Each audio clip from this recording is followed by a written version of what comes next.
Welcome to the Men to Men podcast. This is our 10th episode. I'm Malik Carey along with my co-host Brett Carroll. Brett, what's going on, man? Another day, my brother. Another day. Yeah. God is good. God is good. Yeah, what's going on, man? Talk to me. What we talking about today? Today we're going to talk about the housing situation with Black Americans. We're going to continue our series on the state of Black America, and today we're going to focus on housing and basically the challenges that are presented to Black people, the opportunities that Blacks have in terms of getting into the housing market. We'll look at some of the trends and we'll look at some of the disparities and some of the inequities, and we'll talk about ways that we can win. We can win in this current market Situation. Yeah, that's good. That's good. Yeah, Brett, according to the National Association of Realtors, home ownership is a principal source of wealth. But unfortunately, as Black Americans, we're still locked out of the housing market. And that means we can't build wealth. It looks like only about 43% of African Americans own their own homes. That's lower than it was 10 years ago. And man, that's unfortunate. To make matters worse, since 2019, housing prices have gone up 33% or 30%. $80,000 is a price increase in every house that was for sale. Yeah, basically, the bottom line is, over the last 2 or 3 years, the cost of housing has gone up about 30%. And when you look at the average price per house increase, about $80,000. So if 3 years ago I'm looking at a house and I want to get it, and then 3 years later I go back to that same house, it's $80,000 more. And what you didn't, or this statistic didn't talk about, was interest rates. And that's a good point. That's a good point. Yeah, so you're talking about interest rates and the housing market being up $80,000. Yeah, that's something that's really it's alarming. And so, I remember, back in 2007 being in the mortgage business, and, they were trying to give houses away, and then they created all of these these subprime mortgages that, they were actually trying to get brothers and sisters to come into the housing market, but they didn't even have the knowledge and wisdom to understand what that meant. And so, there was a big foreclosure rate going on too. So we got that on top of all of it. So, we got a lot going on here, brother, and it really is alarming, and I don't want to be doom and gloom every week, but these are just some realities to the audience. We want to talk about that. These are things that are going on so that we can, start to be aware of it, because I don't believe that a lot of us are aware of it. So yeah, and you're right. I'm glad you brought that up. It's we're not about doom and gloom every week. What we're talking about is the reality of the situation we're in. Again, it's Black History Month, and we're talking about the state of Black America. We're putting out there what's real, what's truth, what's real. But we're also closing out the other, the back end of our shows, talking about, okay, so this is the deal. It's not that great, but you know what? There's a silver lining at the end. Right, and we believe in the silver lining. Yeah. We want to be real clear about that. We believe in the silver lining. We believe that we can make a difference, but we want to educate our audiences too. Yeah. So some of the things that contribute, you had mentioned some statistics out there, and I think we all know that we're pretty much locked out of the better neighborhoods. We're pretty much locked out of better mortgage rates. We're pretty much locked out of what we consider great deals or good deals that other ethnicities get. Mm-hmm. And so there's some significant challenges that we have in terms of being able to have equity in the housing market. Some of those challenges, about 4 or 5 of them.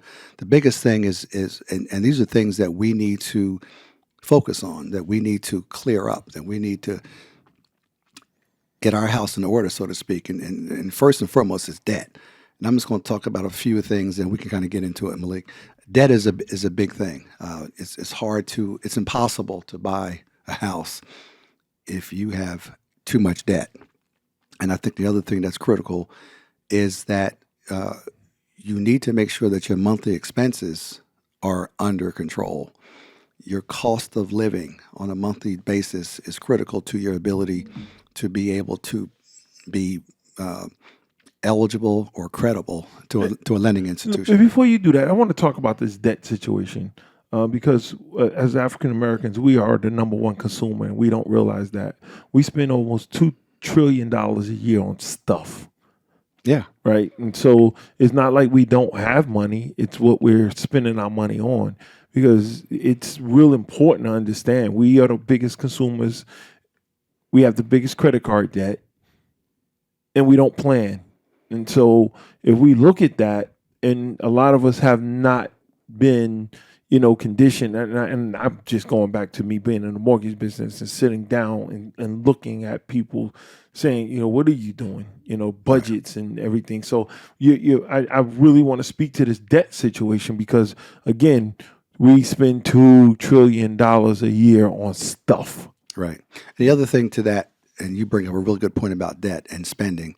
We're the biggest from a percentage standpoint of view, we're the biggest spenders in the world. And the reason why it's kind of important is that if we were to spend our money on the right things or redirect where we spend our money and who we spend it with, we could be economically Sound. and almost a nation of African Americans that could be somewhat self-sufficient. Now, obviously, we still need products and goods and services from non-black businesses, but at the end of the day, if we're spending all of what we're spending or a greater portion of what we're spending on black-owned businesses, products, services, that money is circulating in our community and our community get better and stronger.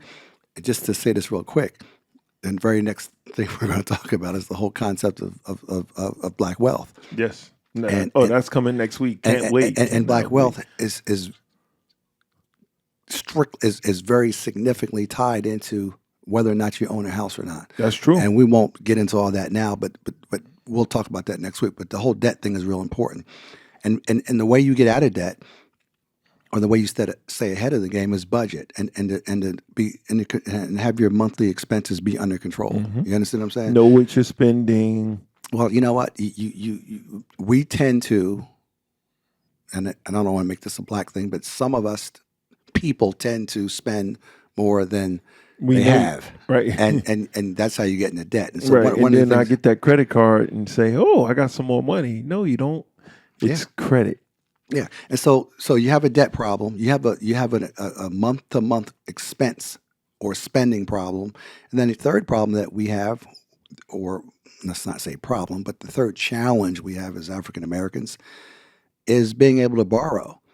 And we talked before about how difficult it is for us to get money, how difficult it is to get money from Well, if I'm in debt, what am I going to go borrow?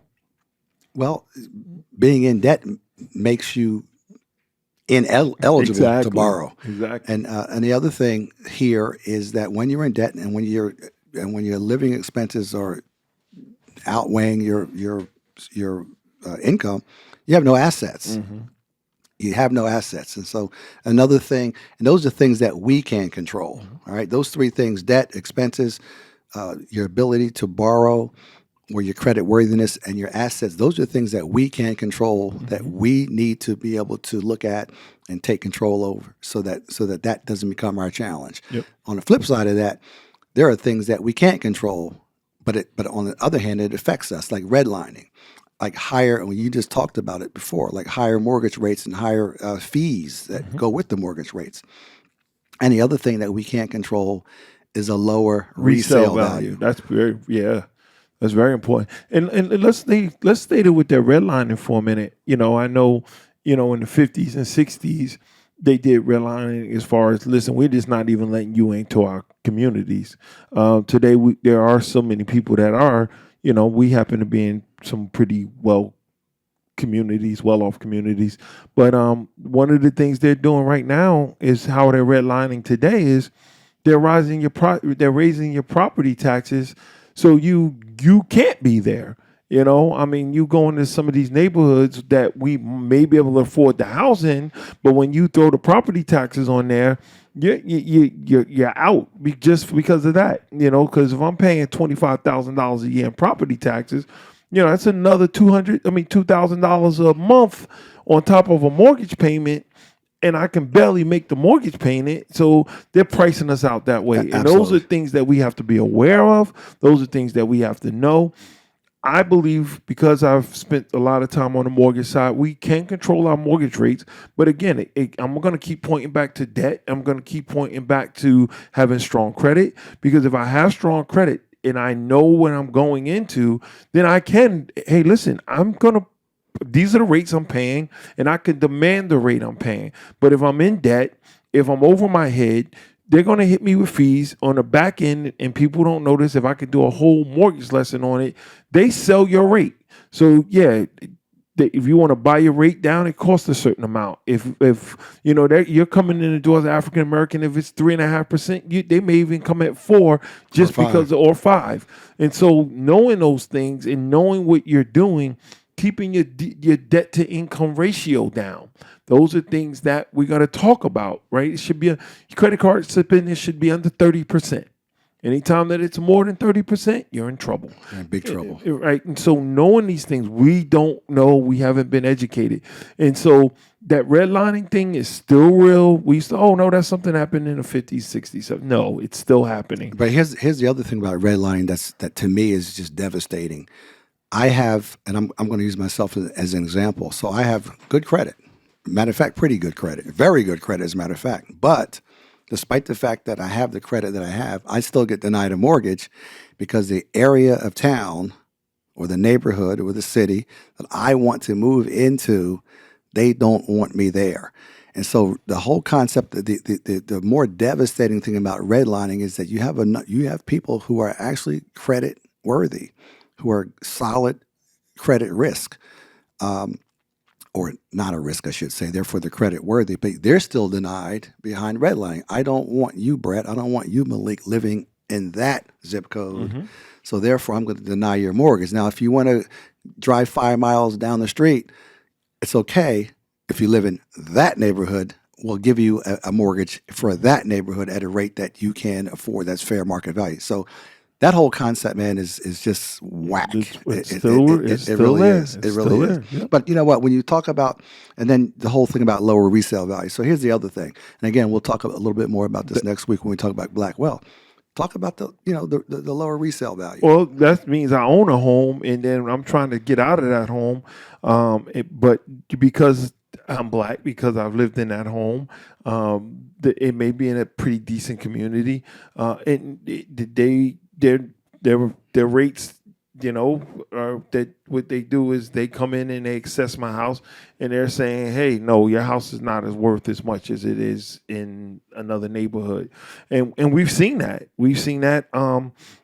There's been studies done on this of home ownership and people going in to do a survey, and they found out there's some black pictures on the wall. And I've had this happen, Brett. So I know, not for myself, but being in the mortgage business, we used to tell our clients, go take all the pictures off the walls. Literally, go take all the pictures off the walls. Make your house seem like no one lives there. Put some classic pictures up. I don't want to see a picture.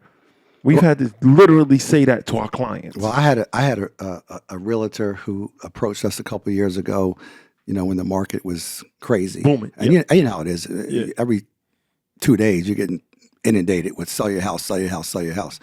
So just to give us an idea as to where we stand, we had a couple of people come in, and to your point, my brother, they were very tactful, okay? Mm-hmm. Very, very diplomatic.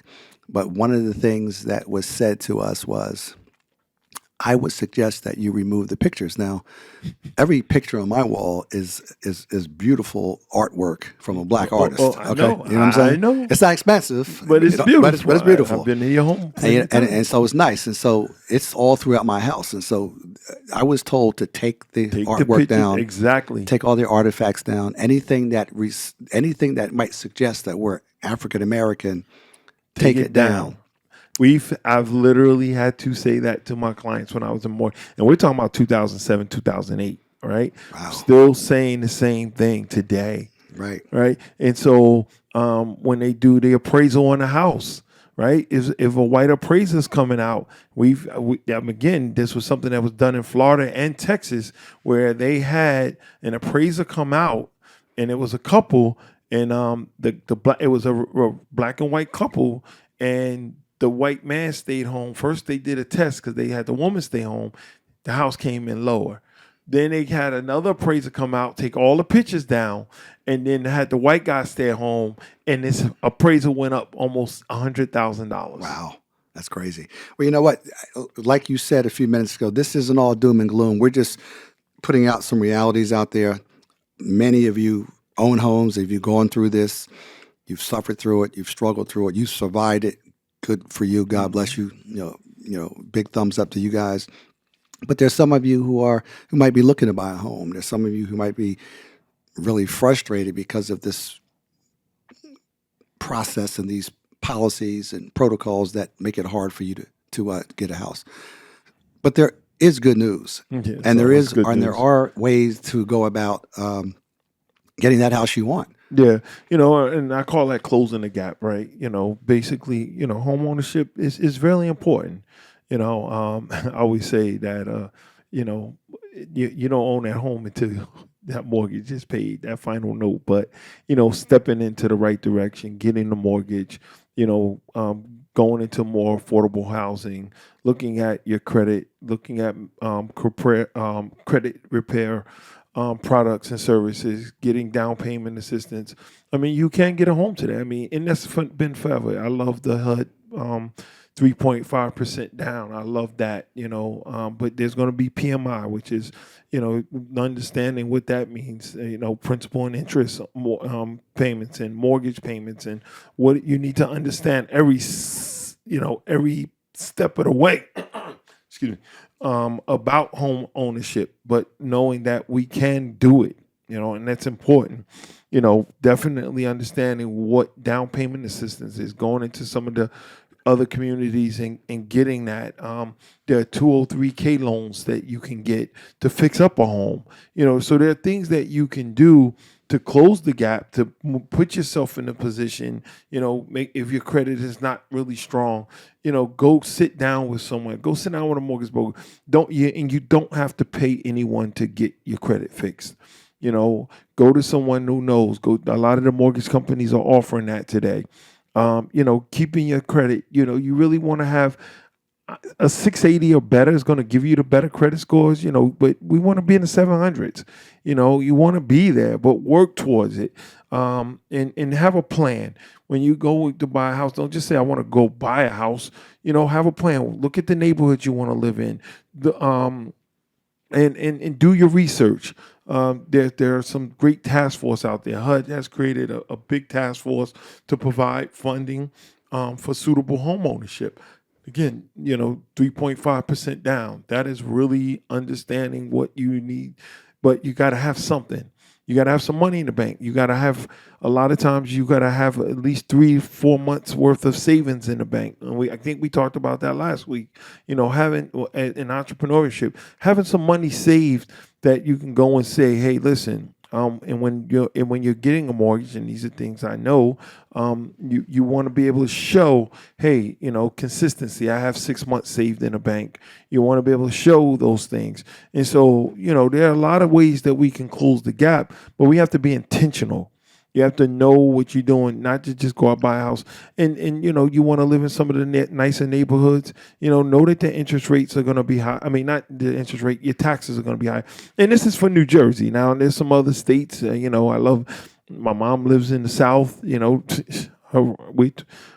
mortgage. I mean, her taxes are $1,200 a year.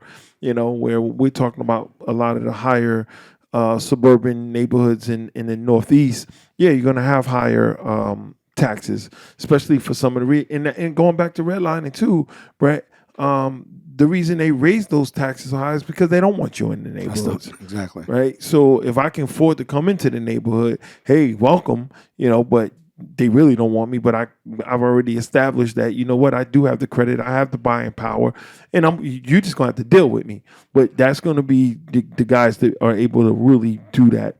Knowing that there's down payment assistance, getting with the right mortgage broker who can help.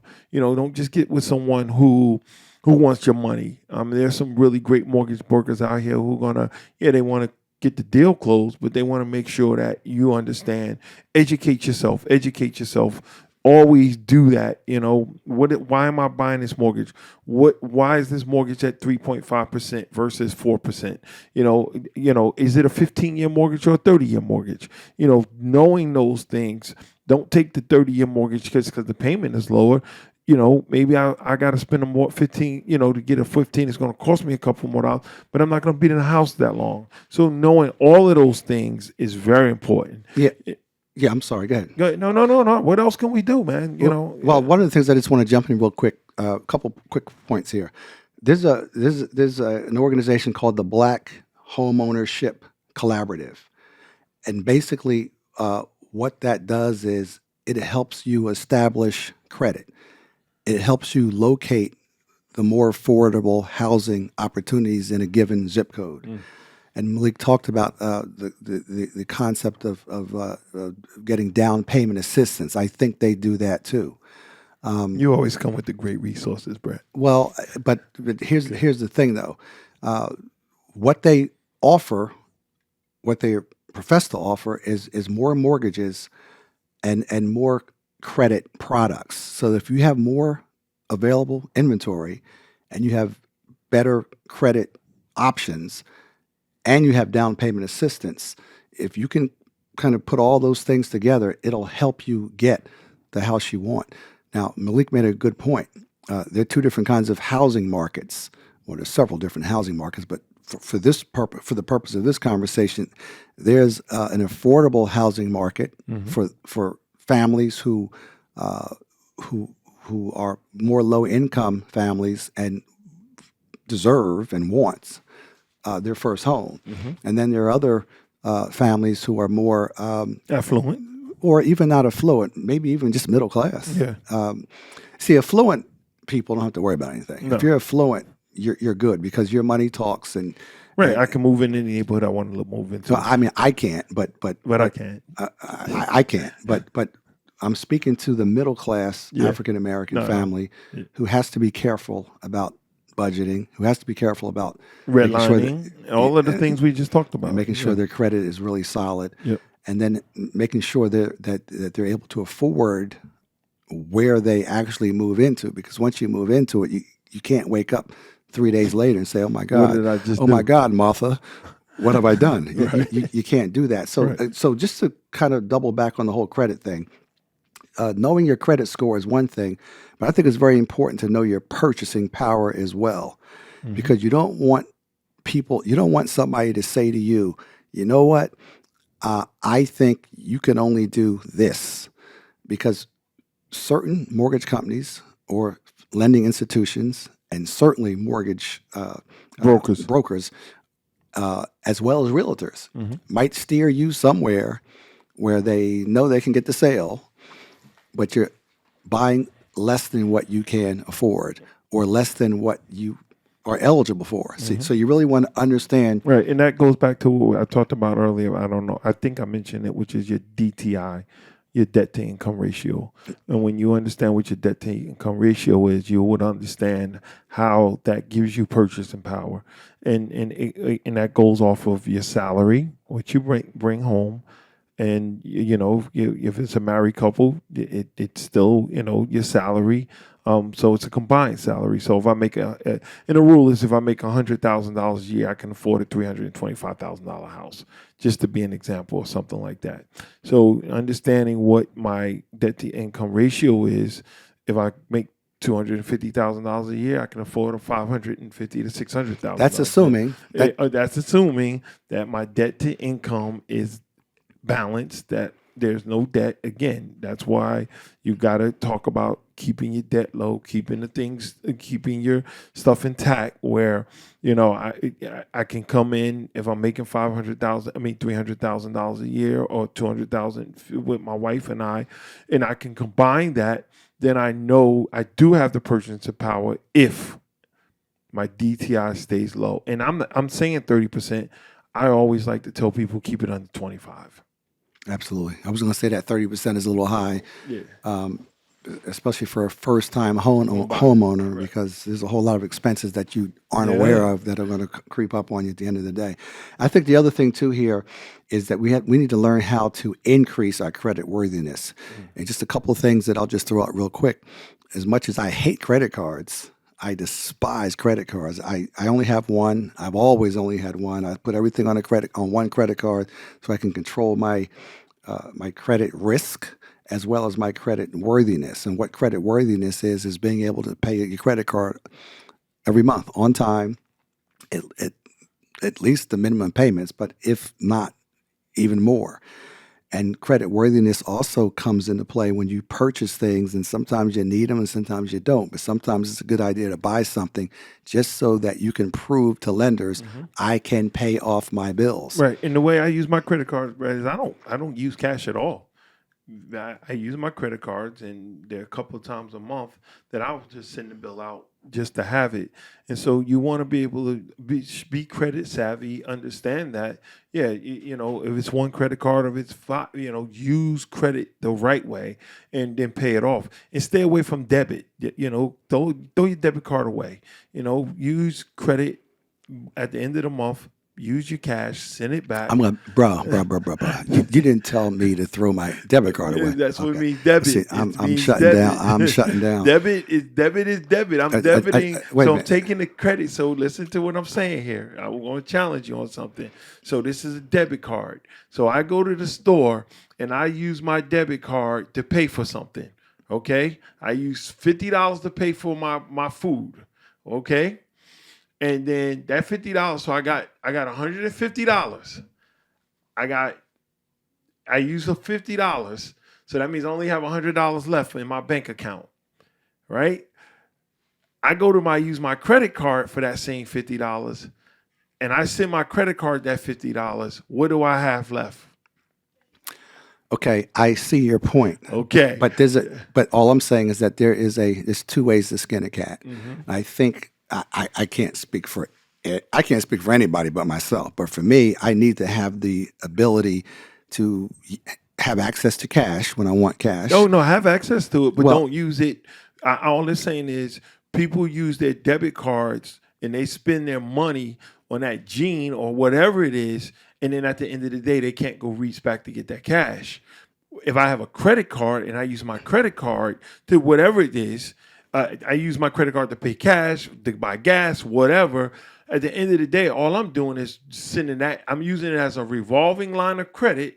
I'm taking that $100 that I would spend in cash and using my credit card and sending that $100 over to my credit card. So I keep it going and I keep a cycle going. But if I keep using my debit card and my credit card, one of them is going to run out. Okay. Well, I get that, and thanks for clarifying. All I'm saying is that, you know, for me, and again, I can only speak for myself. If I'm spending anything under $40, $30, I'm going to use my I'm talking about ATM. I'm talking about for big purchases. Yeah. Well, I just wanted to clarify. I Yeah. don't want people to think that it's not good to have an ATM card, because I think it's real important to have a cash access card where you can go get cash when you need it, as opposed to putting everything on your credit card. Because I'll tell you one real quick story. I know somebody who did that. I know somebody who lived that way, and very bad things happen to that person, because here's what happens when you use your credit card that often for almost everything. There comes a point in time where you got to pay the piper, and you look back and you say to yourself, wow, I had no idea I spent that much money. Oh, we're talking about being fiscally smart now. Okay. Yeah. No, okay. Let's be clear. I'm not talking about, we're talking about being smart here. We're not talking about people like, I'm not saying that. But again, when we're talking about being smart, making wise choices. Yep. That's what I'm talking about, because I've seen the same thing on both sides, right? When I'm just constantly pulling out that debit card, and then one day I go to the bank and it reads zero. So being smart. Yeah. Okay. Yep. And so real quick, just want to hit home on a couple of things. The Better Business Bureau is a good place to look at financial institutions to make sure they're credit worthy. We all know the big banks are credit worthy, but there might be some smaller lending institutions that might cater to a first-time homeowner, or might cater to a certain population or special population. Use the Better Business Bureau to make sure that whoever it is you're doing business with, that's not a major bank, is credible. Yeah, and you want to do that because there are some of these mortgage companies out here that, I mean, they're real, but they want to take advantage of you. So definitely be, again, we just keep talking about just be smart, right? Right. And the other thing you want to do is you want to contact multiple financial institutions. You want to try to pit Peter against Paul. What you might hear from one financial institution on Monday could be different than what you hear from a different financial institution on Tuesday. So by the time you meet the third financial institution on Thursday, you have some knowledge, you have some savvy, you have some wisdom, and now you go in not cold, but you go in with knowledge, and you go in with a plan, and you can position yourself or attempt to position yourself in a better way with that third person that you speak to, as opposed to being at a disadvantage with your first couple of institutions that you may have spoken to. And too, attend home buying seminars in the neighborhoods that you want to buy in. They're always being advertised. Do your homework, and I love that, Brett. Go to different, and so you understand, when they pull your credit for a mortgage is different than pulling your credit for a car. So they will do a soft pull versus a hard pull. And even when you're buying a car, and I know we're not talking about that right now, go do it all in a day. And if one person pulls your credit, you take that credit report and you take it to everyone else. Do not allow people to continue to pull your credit. Okay. So that's something else that it's important that we don't know about, because I go to one car dealership and they're saying, well, let me put, no, well, here's the credit report that the last car dealership or the last mortgage company pulled. Use this. You tell me what you can do, but you're not going to continue to pull my credit. Those are things that we don't know that need to be known. And so going to home buying seminars, doing your research, going to different banks. The Chases, the Wells Fargos, they're not out. They're not African American friendly. I can honestly say that. They definitely cater to the other.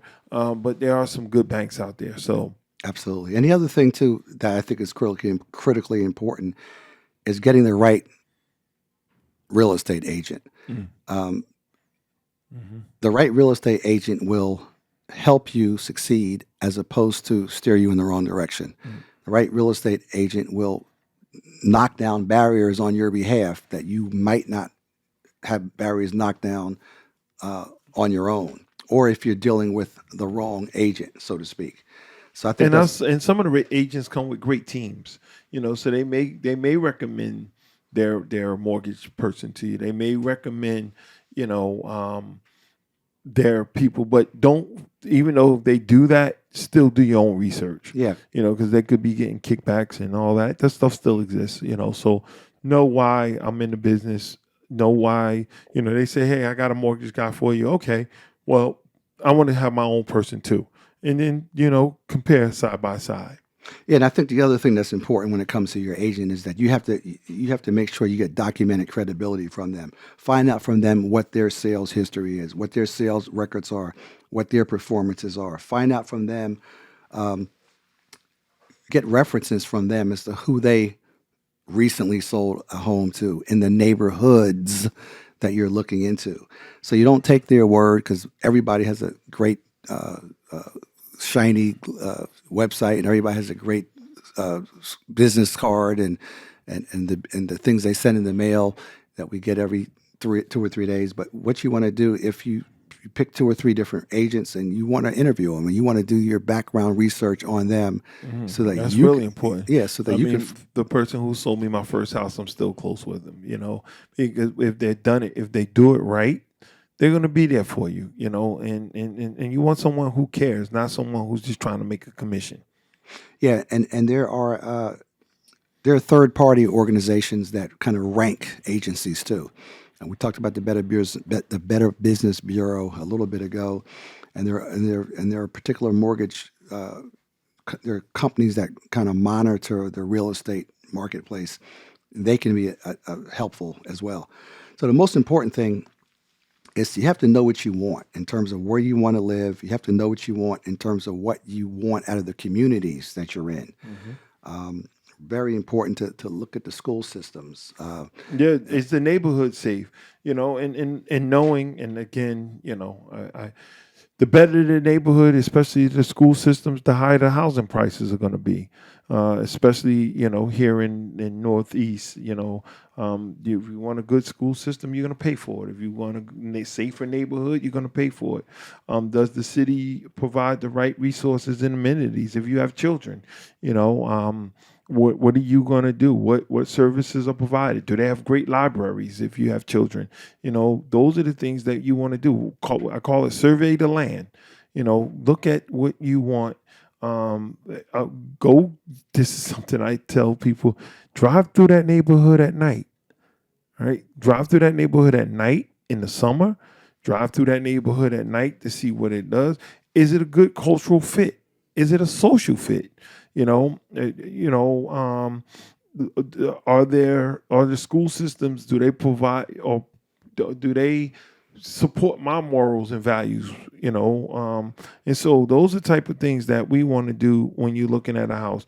Create the top 3 to 5 list of neighborhoods and houses and neighborhoods that don't sell, right? Or communities you can't get into, and why they were denied. Why aren't people who look like me in those neighborhoods? We want to talk about that. And you want to think about that. So really understanding, do you want a neighborhood? Do you want to live in a cul-de-sac? Do you want a dead-end street? All of those things are important when you're looking to buy a house. And that's something that's really, really important. Do your due diligence. Go through those neighborhoods.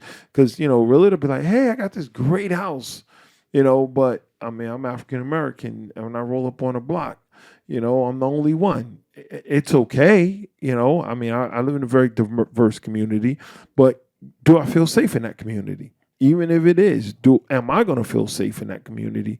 Even if it's a great school system, even if it has all of those things, do I fit into that community? Does my family fit into that community?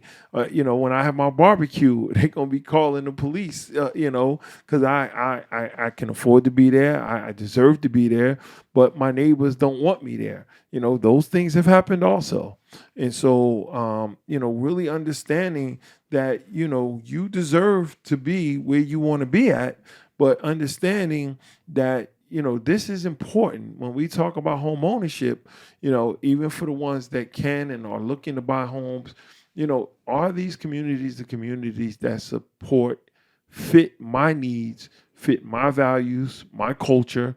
Again, I may be the only one, but if I'm the only one, if my children are going to fit in that neighborhood, I lived in a very wealthy neighborhood. My son went to a great school.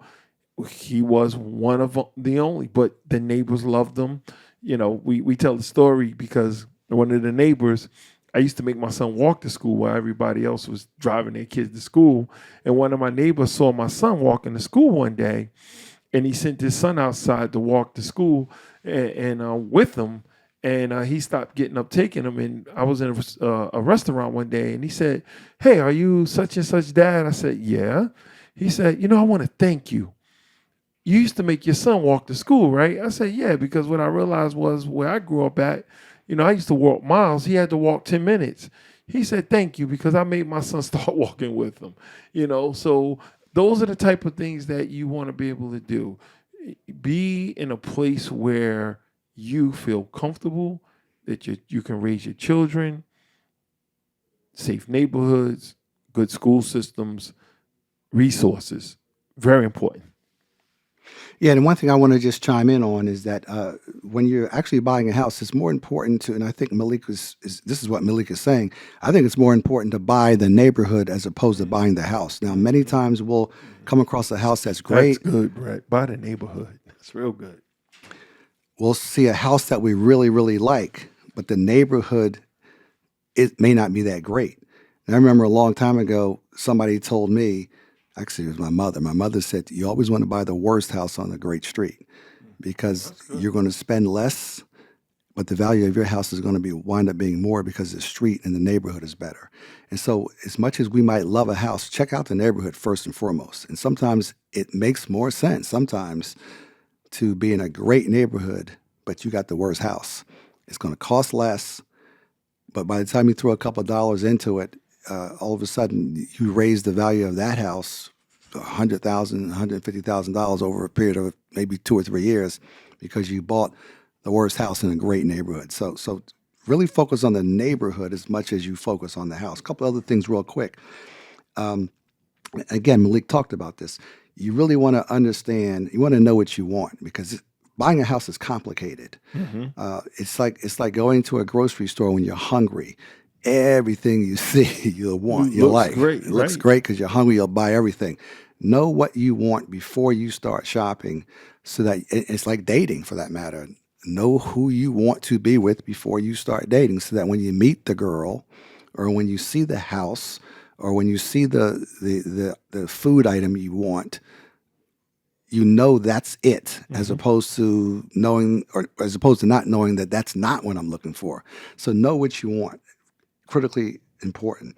I think the other thing that's critically important as well is to accept what you can afford. Now, a lot of people are going to sit back and say, well, I want this, I want that, I want this, I want that.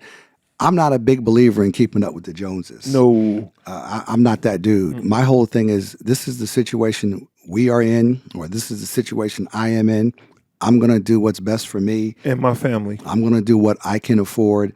And I don't care if my friends are better off, good for them. I don't care if they drive a better car, good for them. I don't care if they live in a better house, good for them. I don't care if they live in a better neighborhood, good for them. God bless them. I'm happy for them. I'm proud of them. But for me, I'm going to be very realistic about what I can afford. I'm going to be very realistic about what kind of lifestyle I'm going to have after I get into this facility. And that's what's going to be more important to me. So you really got to you have to understand what your options are. You really got to prioritize what's important. All right, real important to look at it from that perspective. No, man, that is so good. But the keeping up with the Joneses brings me back to that $2 trillion that we spend. We'll go buy Mercedes Benz, but we're not living in a house that we desire because they're Mercedes Benz. And I'm not dissing Mercedes or anybody, but understanding that we don't have to keep up with the Joneses. We don't have to keep up with the Bretts or the Carrolls or the whoever's, right? I'm easy to keep up with, bro. You don't have to do much to keep up with me, That's it. Put on a sweatsuit and show up, right? That's it.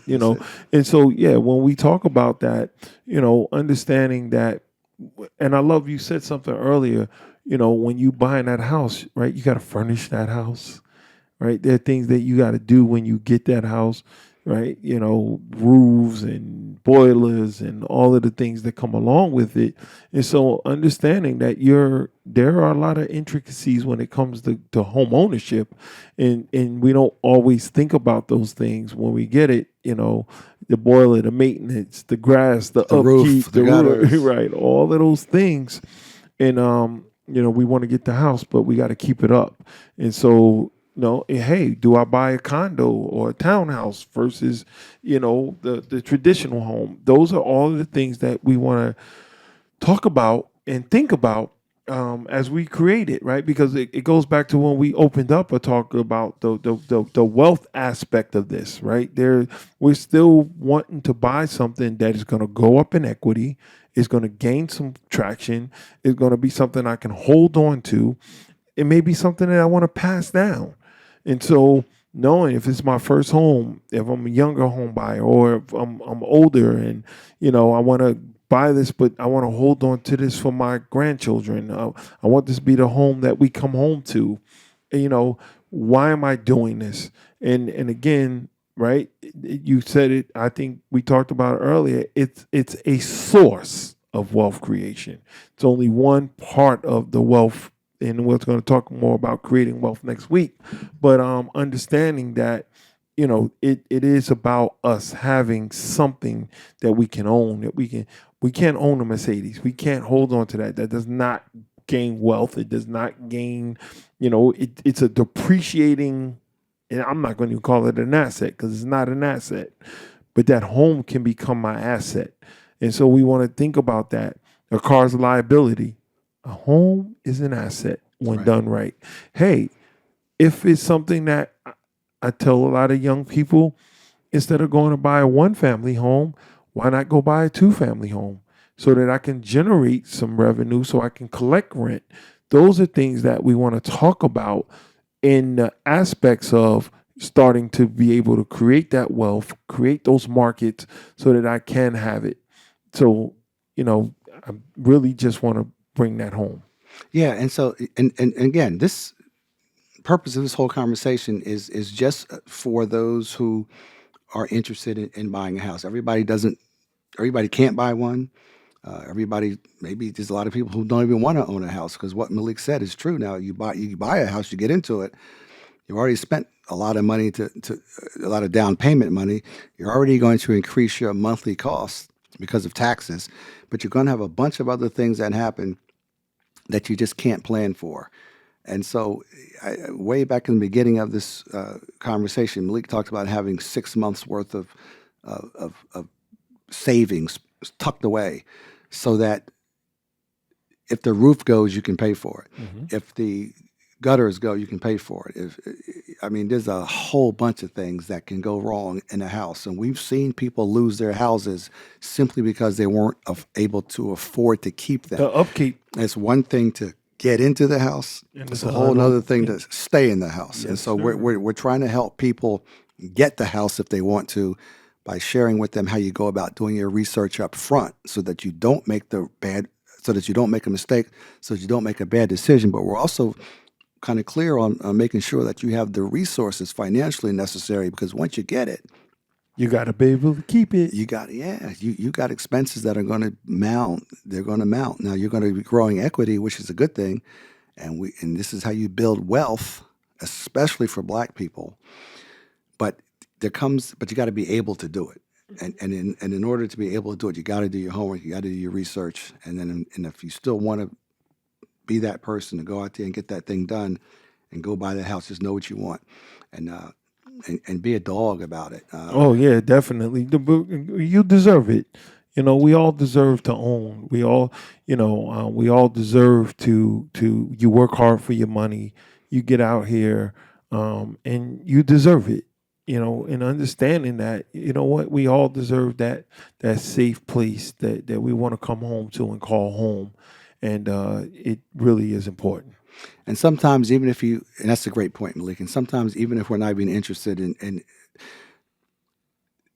the, it's really, really important to realize that the greatest thing about owning your own home is that it's the greatest asset you can have as a Black family, especially a Black family that has a middle income Black family or a lower income Black family. The greatest asset you could possibly have is home ownership, unless you are fortunate enough to have somebody who left you a business or left you $1 million, or And $1 million is not a lot of money today, guys. well, I'll take it. I'll take $1 million. I just broke it down for my son at 30 years old and told him what $1 million was and what it's going to be in the next 20.